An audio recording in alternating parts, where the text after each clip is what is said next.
আজকে রান্নাবান্না করার প্রতি একদমই ইচ্ছা ছিল না। যাই হোক, কোনো সবজি না থাকলে কিন্তু কারোরই ভালো লাগে না রান্না করতে।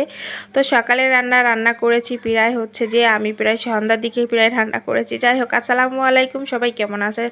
আশা করি ভালো আছেন। যে যেখান থেকে আমার ভিডিওটা দেখছেন সবাইকে অসংখ্য ধন্যবাদ। তারপরে ভাবতে ভাবলাম যে কোরাল মাছ একটা আছে, যেহেতু মাছটা কাটলে সে সাহেলের বাবার ভালো লাগবে না। তো সে কারণে আমি আর কাটিনি, যেহেতু ওরা দুজনই খাবে সেজন্য আমি আস্ত করে যে দো পেঁয়াজা করে ফেললাম। আর ছিল চিচিঙ্গা, তারপর পটল, তো দুইটা মিক্স করে একটু সবজি করে ফেললাম।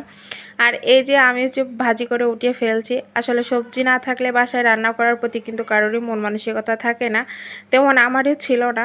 তারপর এই যে মেয়ে আমরা, তো কোনো না কোনো তো উপায় বের করতেই হবে। বাসায় সবজি না থাকলেও কিছু না কিছু রান্না তো করাই লাগবে। তো যাই হোক, আমি তো ভেবেছিলাম যে কী বা রান্না করব। তারপরে ভাবলাম যে একটা মাছ তো পেঁয়াজা করে ফেলি, যেহেতু আমরা তিনজন মানুষ অত সমস্যা হবে না। সেজন্য আমি ভাবলাম যে দো পেঁয়াজা করে ফেলি, কোরাল মাছের দো পেঁয়াজা। তারপরে এদিকে একটু সবজি করো। আর এখানে তো কিন্তু অনেকগুলো পেঁয়াজ দিয়েছি, একটু রসুন দিয়েছি, দেওয়ার পরে যে দেখুন পেঁয়াজ আর একটা রসুন বাটা দিয়ে দিলাম, দিয়ে ভালো করে কষিয়ে নিচ্ছি। কষিয়ে নিয়ে তারপর যে এরপরে একদম ঝোলটা শুকিয়ে যাবে, তারপর আমি মাছটা দিয়ে দেব।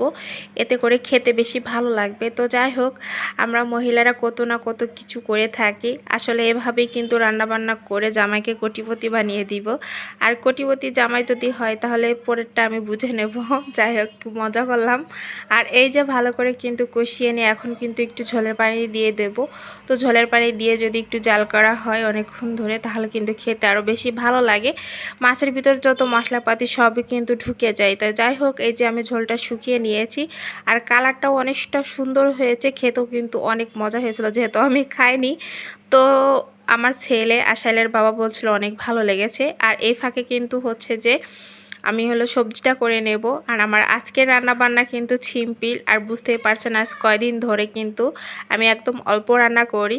তো অল্প রান্না করেই কিন্তু হাজব্যান্ডকে একদম কোটিপতি বানিয়ে দেব। সবাই আমার মতো হয়তো বা করে থাকেন, কি বলবো, বলার কিছু নাই। যাই হোক, আর এই বরগুনাতে থেকে সবজির দাম বেশি বেড়ে গেছে মাছের থেকে, মাংসর থেকে। তো আমাদের সেভাবেই চলতে হয়।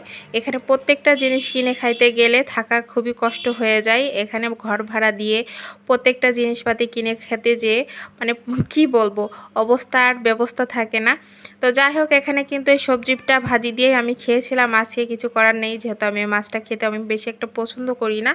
সে কারণে কিন্তু যে আমি আমার জন্য এই ভাজিটা করেছিলাম। কিন্তু পরবর্তীতে ভাজিটাও আমার কাছে ছিল, মানে খাইতে পারিনি, অল্প একটু খেয়ে আর পারিনি। তো শাইলের বাবা যেহেতু এমনিতেই তরকারি খেতে, মানে তরকারি বলতে কি সবজি টবজি ভাজি ভুজি খেতে খুব পছন্দ করে। তো যাই হোক, আজকের মতো এ পর্যন্ত। ভালো থাকবেন সবাই।